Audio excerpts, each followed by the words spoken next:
எல்லாரும் ஆடு மாடு கோழி வளர்த்துனா நாங்கள் என்ன வளர்த்திட்ருக்குறோம் பாருங்க. மயில் வீட்டை சுற்றி எங்கே பார்த்தாலும் மயில். வீட்டுக்குள்ளே வர்றது மட்டும்தான் பாக்கிங்க.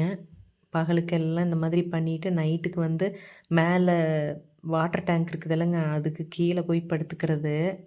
நல்லா ஜம்முன்னு கோழி சேவலுக்கு வைக்கிற கம்பு அரிசி எல்லாத்தையும் கொத்தி கீழே தள்ளி விட்டு அட்டகாசம் பண்ணிகிட்டு இருக்குது. என் மனுஷனை கண்டா கொஞ்சம் கூட பயப்படுற வேலையே இல்லைங்க. சிட் அவுட்குள்ளே ஆள் இருக்கும்போதே குதிச்சு வந்து அது வாட்டுக்கு அரிசி கொத்திகிட்ருக்குது. அப்புறம் இந்த ஒரு வாரமாகவே லேசாக மேகமூட்டத்தோட மழை பனியாட்டம் பேஞ்சிட்டே இருந்ததுனால பார்த்தா நெய் துளிக்கலனுங்க. நல்லா சுத்தமான இடத்துல தான் இருந்தது. எல்லாத்தையுமே அப்படியே பிடுங்கி எடுத்து ஒரு கப்பில் போட்டு அலசியாச்சு. அதை வந்து நல்லா கடுகு கருகப்பில் எல்லாம் போட்டு வறுத்து தேங்காய் பூ போட்டு எடுத்து வச்சுட்டா சாப்பாட்டில் சாப்பிட்றதுக்கு ரொம்ப டேஸ்ட்டாக இருக்கும். சரி பசங்க சாயந்தரம் வரும்போது வந்து சாப்பிட்டோம் அப்படின்ட்டு அதை எடுத்து வறுத்து வச்சுட்டு, அப்புறம் சந்தைங்க இன்றைக்கி எங்கள் ஊரில்.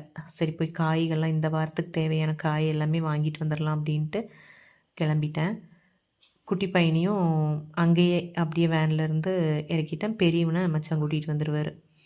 காய் பூராமே ரொம்ப ஃப்ரெஷ்ஷாக இருந்தது.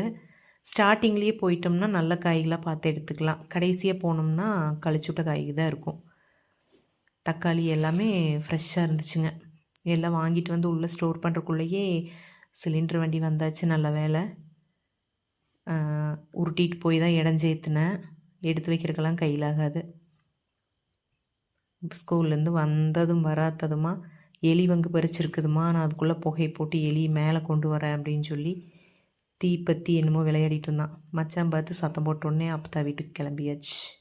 இந்த நாள் ரொம்பவே சூப்பராக போச்சுங்க. இன்னொரு வீடியோவில் பார்க்கலாம். டாடா.